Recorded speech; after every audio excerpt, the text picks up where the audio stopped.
Bonjour, bonsoir à tous, vous qui regardez les vidéos, que ce soit le jour ou la nuit. Ici DVD Pro Catch slash Mister Review. Oui, je prends encore le service avec ce nom-là. Vu comment j'avais cité Money in the Bank qui a eu lieu hier et auquel au début vidéo j'avais cité que j'allais faire Heatwave, j'aurais dû préciser aussi à la fin, mais du fait que je vous le dis actuellement que je m'attaque sur Heatwave, eh ben, c'est de ça auquel on va parler. Vu comment ça s'est toujours déroulé à Toronto, en Ontario, au Canada, auquel a eu lieu Money in the Bank et Heatwave, peut-être pas dans les deux mêmes salles, enfin, je crois, en tout cas, je crois, mais bon, c'est pas grave, c'est vraiment pas grave. Sans trop tarder, je pense que je vais quand même m'attaquer au premier match qui est même pas de la carte principale, mais qui est plutôt du pré-show. Et en total, il y en a que 6 matchs. Oui, 6 matchs. Dont un du pré-show et 5 de la carte principale. Tout ce que je sais. Alors, dans le pré-show, match par équipe du basique, forcément. Carmen Petrovic et Ariana Grace, ouais, contre Jessie Jane et Jasmine Nix. Euh, Moi, j'ai l'impression de voir deux pestes de l'école qui intimident les jeunes filles comme comme si elles sont pas assez élégantes, comme si elles sont pas les plus populaires de l'école. Ça, c'est... Faut dire avec NXT, il faut voir le beau côté des choses. C'est un peu l'école WWE auquel on, on voit qu'ils ont que des jeunes, on va dire. C'est comme ça. Comme dans une série télé, on voit que des jeunes ados, des jeunes adultes euh, se, se faire pratiquer le catch tout simplement. Bref, je sais pas comment le dire clairement. Faut dire, j'ai pas non plus été très précis dans ma review sur Money in the Bank, ça je m'en rends compte. Surtout dans ma façon de dire les choses, j'aurais dû être plus précise. Comme avec la promo de John Cena, j'aurais dû être plus précis. Mais finalement, faut dire, c'est quand même une erreur que je faisais, mais vraiment une grosse erreur. Dans ce match-là, bien sûr, j'ai pas besoin de trop citer entre le match par équipe féminin. Voilà, faudrait qu'on soit honnête, j'ai pas besoin de trop à raconter, vu comment ce sont les... Je sais même pas si ce sont les babyface, parce que je sais qu'Ariana Grace, elle a un côté heel, parce qu'elle a un petit côté insupportable, un peu trop fragile, en faisant «Ah, moi je suis une princesse de beauté, une reine de beauté, j'ai pas besoin de traîner avec des mochetés, j'en passe des trucs». Alors que Jessie Jane et Jasmine Nix, eux, ce sont des heals. Parce qu'en tout cas, elles ont les profils parfaits des, bah, des connasses de l'école. Bah, moi c'est ma façon de penser. Elles ont vraiment le profil parfait, hein. Sauf que Jessie Jane, elle a porté le masque noir et plus le masque transparent que portait Cody Rhodes. Donc en gros, elle avait porté le masque tout simplement parce que suite à une petite erreur d'action de Thea Hale, qui lui a visé le nez sans le faire exprès, eh ben entre guillemets, elle lui a cassé le nez. Auquel je n'y crois pas trop. Moi, je pense que c'est un prétexte d'utiliser le masque comme une arme en plein match. Pourtant, ça avait tenté, mais finalement, ce sont les Face qui remportent le match. Si je crois bien, c'est Carmen Petrovic qui avait un peu fait la moitié du taf, mais que c'est Ariana Grace qui parvient à faire le pin sur l'une des deux. Je m'en fous qu'il s'agit, mais l'une des deux, tout simplement. Donc victoire des Face, et maintenant je passe à la carte principale, tout simplement. Et dans la carte principale, eh ben, c'est le match de la dernière chance pour Wesley, hein. tout simplement. C'est pour le titre nord-américain de NXT et auquel, ben, dans ce match-là, on a eu un expérimenté, parce que faut dire ce qu'il est, Wesley quand même expérimenté, et un rookie tel que Obafemi, qui est encore un peu vert, mais on doit le mettre buildé en avant. Donc là, c'est vraiment annoncer de la couleur. Donc Obafemi et Wesley. Donc contre Wesley, bien sûr. Auquel dans ce match-là, ça non plus, j'ai pas besoin de trop de raconter ce qui s'est passé dans le match, si ce n'est que euh, Obafemi, son catch à lui, c'est le côté surpuissant, vu comment il utilise que des grosses prises en termes d'arsenal pur, alors que du côté de Wesley, c'est plutôt de l'agilité et le tout petit touche de technique. Moi sinon, c'est pas non plus un très très grand technicien, Wesley, mais il se démerde vraiment pas mal. Et du coup, quand Wesley tentait de faire parler son agilité pour faire tomber ce géant euh, fait de muscles, tout simplement, eh ben, il a tenté à quelques reprises de créer la surprise. Vu comment il sait, c'est le match de la dernière chance. Si jamais il perd contre Obafemi, il n'aura plus une chance au titre face à Obafemi.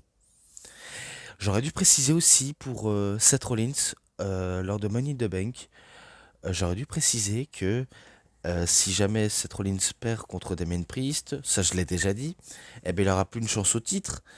Mais en vérité, si jamais ce n'est plus Damien Priest qui est champion, il aura quand même une chance face à une autre personne. J'aurais dû le préciser, mais ça m'est quasiment sorti de la tête. Faut être honnête. Même si Wesley attenti, attenti, ça y est. Pourtant, je viens de me réveiller, je viens de regarder le show et je dis déjà n'importe quoi. Bref, n'importe quoi de ma part. Il a tenté de le battre avec sa prise de prédilection, mais qui n'a pas suffi face à la puissance de Obafemi, car lui, quand il déboule, c'est des grosses spots virulents, et que, si je ne me trompe pas, et si je dois finir au climax, eh ben, il tente son side-down powerbomb pour la victoire. Alors que je pense qu'un tout petit peu plus tôt dans le match, il a tenté son side-down powerbomb, mais a fait parler son agilité, Wesley.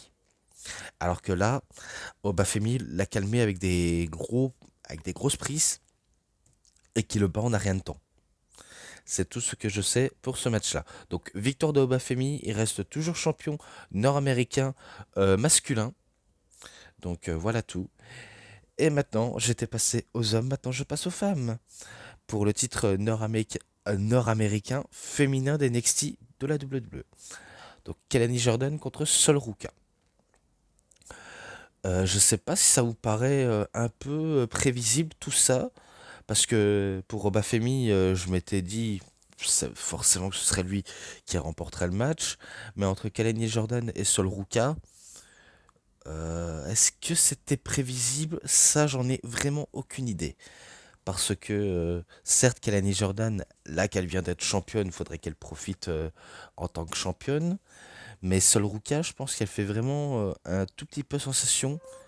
C'est notamment par rapport à son finish. Vu comment elle fait un genre de flip à l'envers en faisant un genre de cutter, mais je ne sais plus comment ça s'appelle. Faut dire moi et les différents noms que la plupart inventent, ça en fait deux, hein. Vu comment, si jamais on me dit ça, je vais essayer de retenir un maximum, mais pas très longtemps. Pourtant, qu'on aime ou qu'on n'aime pas son finish, je pense qu'il est vraiment pratique et c'est vraiment un truc totalement inédit auquel personne n'a jamais utilisé, à part Sol Ruka. Et aussi, en fait, il faut savoir, c'est que on a affaire à deux gymnastes. Vu comment l'une des deux ont fait de la gymnastique, et c'est pour ça que qu'ils sont toutes les deux très très athlétiques, très souples, et auxquelles on espère, et je sais de tout cœur qu'on va avoir un match spot. Bon, après, c'est aussi un peu le seul défaut. Certes, entre les deux, il n'y a pas de rivalité solide. De toute façon, c'est un peu comme avec Obafemi et Wesley. Tout ce que je sais dans l'histoire, c'est que Wesley, il avait été blessé, il a dû rendre son titre vacant, ou alors il a dû perdre le titre suite à une blessure. Ça, c'est quand il était en rivalité face à Dominique Mysterio, et auquel ben, il voudrait récupérer son titre, et finalement, il n'a pas récupéré. Donc ça, c'est sa toute petite histoire, mais sinon, c'est pas une grosse histoire avec Obafemi. Eh ben, c'est pareil avec Kalani Jordan et Sol Ruka. Il n'y a pas une grosse rivalité, juste euh, un affrontement amical entre les deux. Parce que voilà, elles sont toutes les deux gymnastes. Euh, L'une des deux peut voler la vedette à l'une d'entre elles. Et certains pourraient penser que Sol Ruka est peut-être méritante au titre. Mais pour l'instant, comme je dis, il faut profiter de l'instant à Kalani Jordan. Donc oui, j'ai pas besoin de trop de raconter sur ce match-là, si ce n'est que voilà, on a eu des cabrioles mieux maîtrisées, c'est pas comme à la l'AEW, parce que je sais que lorsque j'ai regardé AEW euh, récemment, lors de collisions, auquel ben, on avait vu Jack Perry contre le retour de Marco Stunt, auquel ben, il y a eu une violente prise, auquel j'ai cru que c'était la fin pour Marco Stunt, parce que tellement que c'était violent. Voilà, ça c'est un autre sujet entre WWE et W, ça c'est totalement passé à côté, ou alors juste juste petit passage de parlotte comme ça. Bref, il faut savoir le beau côté des choses. Mais sinon, certes, Sol Ruka avait tenté sa prise auquel elle essaye de l'exploiter à tout prix, mais que Kelani Jordan tente aussi de surprendre son adversaire. De toute façon, l'une des deux essaye à se surprendre. Mais en fin de compte, ben, je pense que c'est Kelani qui va avoir le dernier mot en utilisant ben, ses multiples prises. Je crois que c'est que des coups de pied retournés ou ou juste une prise, mais je ne sais plus comment on doit l'aborder. Bref, peu importe. Jusqu'à ce qu'elle se termine avec son Spring Light et Moonsault pour la victoire. Donc oui, c'est victoire de Kalani Jordan qui conserve son titre nord-américain féminin. Et à la fin, ben, c'est preuve de respect entre les deux femmes. Donc ça c'est beau. Deux rivaux, enfin, entre guillemets, c'est pas deux rivaux, mais plutôt deux personnes qui se respectent. Et ça, c'est magnifique. Je bois un petit coup.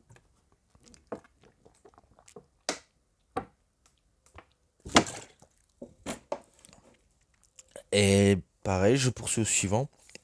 Match pour le championnat par équipe de NXT entre Axiom et Nathan Frazier contre The Chase University. Ou alors Chase U, si vous préférez. Alors, André Chase et Duke Hudson, qui sont accompagnés par Riley Osborne et Thea Hale, mais qui ne sont pas accompagnés par Ridge Holland. Donc ça concerne que les membres entre guillemets originaux de Chase U. Vu comment ils avaient remporté lors d'un scramble match la chance pour affronter le champion par équipe et auquel ben, ils ont eu la chance et auquel certes il n'y a pas d'histoire à raconter. Ça, faut être honnête, il n'y a rien à raconter. De toute façon, tout ce que j'ai cité là, il n'y a pas d'histoire. Vraiment aucune histoire. À part une petite feud de passage. Si on peut vulgariser ça. Euh, une feud anecdotique. Sauf que là, c'est juste deux équipes auxquelles l'une pourrait être potentiellement à nouveau champion par équipe et l'un d'entre eux pourrait être toujours champion. C'est tout ce que je sais. Et pourtant, je sais que Chase U était très over auprès du public, hein. Vraiment très over, alors que Nathan Frazier et Axiom, ils sont quand même encouragés, mais ils sont pas décidés à abandonner leur titre. Même si je sais que Nathan Frazier vise le titre Speed contre Andrade lors de l'épisode de Speed. Alors, avant j'avais un Twitter, mais malheureusement je ne sais plus comment la remettre en marche tellement qu'il y a un algorithme qui me permet de pas tout suivre, à part des extraits, des petits extraits, mais sinon j'ai vraiment vraiment vraiment du mal à suivre. En gros, le show Speed c'est un show réservé pour les personnes qui sont un peu plus rapides, un peu plus agiles, ou encore ceux qui ont une sacrée corpulence mais qui savent aussi démarrer. Et auquel le premier champion speed c'était Ricochet et maintenant Andrade. Et du coup Nathan Frazier veut viser le titre de Andrade. Bon après honnêtement je vais vous dire c'est un titre qu'on s'en fout complètement et c'est aussi un show qu'on s'en fout complètement. À titre personnel je regarde mais je me dis je m'en fous. Voilà, c'est ma façon de penser. Voilà, je tenais à être honnête avec vous. Sinon voilà, je sais qu'ils nous assureront pour faire un bon spectacle. Voilà, voilà bon. Ouais, c'est vrai que beaucoup de suspense par rapport à Chase University, hein. Beaucoup de suspense, mais, euh, mais en fin de compte, après pas mal de minutes à se faire dominer par Chase U, c'est tout de même Nathan Frazier et Axiom qui reviennent en force et qui viennent démarrer l'ascendance contre Chase University. Et que par la suite, je crois qu'on a eu un Phoenix Splash de la part de Nathan Frazier et suivi d'une autre prise de Axiom ou d'un coup. Je sais pas si c'est un coup de genou ou un coup de genou ou alors un genre de coup de pied sur la tête de c'est pas d'André Chase, c'est Duke Hudson. Et auquel c'est eux qui conservent leur titre. Donc oui, victoire de Nathan Frazier et Axiom, qui conservent tous les deux leur titre par équipe. Donc pour l'instant, qui peut les battre? J'en ai aucune idée. Est-ce que c'est les Good Brothers? Est-ce que c'est à nouveau Chase University? Est-ce que c'est le clan Galuse? Bref, il y a tas d'équipes et auxquelles j'ai pas envie de trop m'embrouiller le cerveau avec ça. Si ce n'est que, bien sûr, je passe encore à la suite pour le titre féminin d'NXT. Oui. Donc j'ai cité pour le titre, Roxane Perez contre Lola Vice. Tout d'abord, je tenais à vous dire que ça non plus, il n'y a pas une très très grande histoire à raconter aussi. Malheureusement, il n'y a pas une grande histoire. Si ce n'est que récemment, on avait eu une promo lors de NXT, comme quoi Lola Vice, elle expliquait un peu son vécu par rapport, par rapport à sa maman, comme quoi elle avait été spécialiste de judo et auquel elle s'est battue toute sa vie pour avoir ce qu'elle voulait, quand elle voulait, et que lorsqu'elle a commencé à pratiquer le sport tel que le taekwondo, à nouveau le judo, et bientôt du côté de MMA, auquel elle fait tout ça pour faire vivre sa famille. Après, elle essaie d'apporter une touche d'émotion, de tristesse, mais forcément, elle avait pas trop d'émotion malheureusement, et ça pouvait pas fonctionner. Si ce n'est que expliquer son vécu, mais t'as pas besoin de créer une émotion fausse pour qu'on soit, on va dire, entre guillemets, investi en toi. Certes, tu es une bonne combattante, mais au niveau de promo et émotion, c'est pas trop ça. Malheureusement, c'est pas trop ça. Alors que Roxane Perez, forcément, elle est très excellente dans son rôle de babyface, comme dans son rôle de heel. Vu comment ça se voit qu'elles sont un peu plus poussées, hein. Et je me rappelle lors de Battleground, lors d'une petite interview auquel il y avait eu, je sais pas si je vous l'ai dit précédemment, mais en gros, t'as CM Punk qui arrive, qui lui fait des bons compliments en disant que certes, c'est la championne, elle n'a pas besoin de se comporter un tel ou un tel, car elle valent beaucoup mieux que ça, et qu'elle se ressaisisse pour ce coup-là. Et que t'as Roxane Perez en, en petite peste, qui commence à dire, ouais, je comprends bien, je comprends surtout que tu es un gros hypocrite. Donc en parlant de CM Punk. Donc en lui disant mot pour mot que c'est un hypocrite. Et, et forcément la réaction de CM Punk est un tout petit peu marrante en disant, eh ben moi qui avais quitté la EW pour éviter à avoir affaire à des gamins, je pense que du côté des NXT ou de la WWE, je crois que je suis tombé aussi sur un endroit où il n'y a que des enfants. D'un autre côté, il y a des enfants un peu plus matures et des enfants un tout petit peu immatures. Alors qu'à la EW, c'est clairement immature, immature. Ça, c'est ce qu'il est en train de se dire.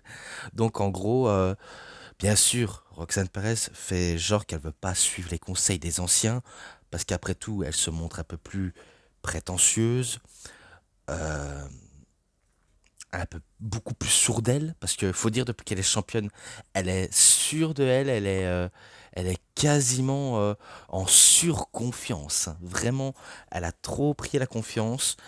Et bon, certes, ça reste toujours une petite qui respecte personne. Elle respecte pas du tout ses adversaires. Elle laisse pas de temps de répit parce qu'en même temps, certes, malgré son jeune âge à 22 ans, elle a quand même de l'expérience. Et en plus, c'est un peu vrai. Parce que là, on a affaire à une catcheuse qui a moins d'expérience face à une catcheuse qui a plus d'expérience.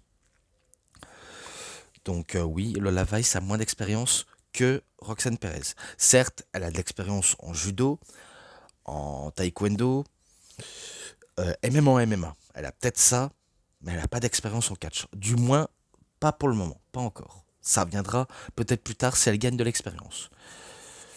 Dans le match, euh, c'était, on va dire, un bon match de féminin. On va dire les termes, c'était quand même bien. Mais à un moment, je trouve que Lola Vice a un peu trop teasé son backfist, son fameux coup de poing ou claque retournée auquel ça t'assomme direct. Donc elle avait un peu plus teasé et t'as Roxy qui tente de se sauver pour éviter de ne pas se faire assommer trop vite dans la rencontre. Mais au moment, à l'extérieur du ring, Lola Vice va commettre une plus grosse erreur, c'est retenter son deuxième ou alors son troisième dernier backfist à l'extérieur du ring, mais qu'elle atterrit sous le poteau. Et auquel, lorsqu'elle a fait ça, ça lui fracture la main, car elle a terriblement mal, elle vend comme pas possible. Et bien sûr, tu as Roxane Perez qui voit une opportunité arriver devant elle, elle a saisi, elle perd pas de temps, elle s'acharne sur la main, elle s'acharne et s'acharne et s'acharne, à tel point que ça doit lui endolorir et ça doit travailler à l'intérieur. Donc intelligente de sa part, vu comment ça c'est un bon travail de vétérante, même si elle va se faire contrer malgré tout, mais elle a quand même les yeux rivés sur le match. Ça c'est tout ce que je me rappelle, la concentration de la championne. Pour autre chose, elle a tenté son backfist, euh, pas au début du climax, hein, enfin pas au début de la fin, mais elle avait tenté son backfist auquel Roxy a mis la piste sur les cordes, vu comment elle était très près des cordes. Elle a tenté à nouveau, mais ça finit par un contre. Ça permet à Roxane Perez de faire son fameux code red, enfin code rouge, qu'elle appelle le Pop Rocks. Elle essaie de remporter la victoire, mais finalement, lorsqu'elle s'est dégagée, elle a fait un caprice d'une enfant de 6 ans, parce que je me rappelle que lorsqu'elle s'est dégagée, ben, elle est en mode quoi? C'est une blague, c'est comme ça. Elle était en mode putain, je voulais que ça remporte le match. Je voulais qu'elle remporte le match. Bref, pour moi, pour moi, c'est un peu un tout petit peu tout drôle du fait que c'est pas too much. Et auquel, Roxy, totalement vénère, elle veut faire le ménage à l'extérieur du ring, notamment en se débarrassant tout le matériel de la table des commentateurs pour tenter son fameux Pop Rocks. Elle a tenté, mais la table ne s'est pas cassée. à part affaiblir Lola Vice. Et après, elle a fait remonter dans le ring. Elle retente une série de Pop Rocks, hein. Euh, Elle aura sorti 4 sous le ring et un à l'extérieur du ring, si je me trompe pas. Donc la troisième qu'elle va tenter, après elle repoursuit avec une deuxième, auquel ça a failli botcher. Elle a failli botcher, mais heureusement qu'elles ont un tout petit peu bien fait le mouvement. Et après, la dernière, et non les moindres, le dernier Pop Rocks, auquel ça a été magnifiquement bien fait, et auquel ben, c'est Roxy qui conserve son titre. Donc oui, Roxanne Perez, toujours championne féminin d'NXT. Et maintenant, la question, qui peut détrôner la prodige? Je vous le demande, parce que pour l'instant, je n'en ai aucune idée. Et on verra peut-être avec les semaines suivantes. Qui sait? Mais en tout cas, bonne victoire de la magnifique championne. Et maintenant, on passe au main event de Heatwave. Et c'est un fatal 4-way pour le titre NXT. Alors, les participants sont Trick Williams, sont Jivon Evans, sont Ethan Page et sont Sean Spears. Donc, certes, entre les 4 hommes, il n'y a pas trop d'histoire à raconter, si ce n'est que il y avait eu un tout petit peu pour Sean Spears et pour Ethan Page et Trick Williams, on en a une, vu comment on en avait justement une récemment, auquel Ethan Page, là qui vient d'arriver, il obtient une chance pour le titre et auquel il est déjà propulsé au main event, vu comment c'est le All Ego et auquel il doit mériter, vu comment il vaut beaucoup mieux que les autres. Mais aussi entre Sean Spears et Jivon Evans, il y a une toute petite rivalité qui s'était créée il y a quelques temps, c'est-à-dire Sean Spears qui est un peu tyrannique, un peu, on va dire, un peu perturbant vis-à-vis des personnes et auquel Jivon Evans n'apprécie pas ce fait-là, qui décide de l'allumer et de entretenir une mini-rivalité, mais sinon c'est pas encore une grande rivalité, on attend encore un peu plus. Et j'imagine entre Trick Williams et Ethan Page, ça en aura une très très grande, j'imagine, vu comment on a vu 4 hommes qui ont tenté de se surprendre. Je peux vous le dire, 4 hommes, ils ont tenté de se surprendre mutuellement. Que ce soit du côté des faces que du côté des heels. Donc il y a eu des tentatives de créer la surprise, de battre le champion, de battre les challengers, si ou là, nanani nanana, bref, tout est vraiment passé sous ce match. Et au moment quand c'est les deux heels qui se font un peu face mutuellement, après qu'ils ont voulu faire un tout petit travail en équipe, mais auquel ils ont un tout petit peu décidé de se taper dessus, j'ai pas d'autres termes, si ce n'est que tabasser, tabasser, tabasser. On en a un peu trop entendu, même si je sais que c'est un peu le terme auquel on doit tout dire.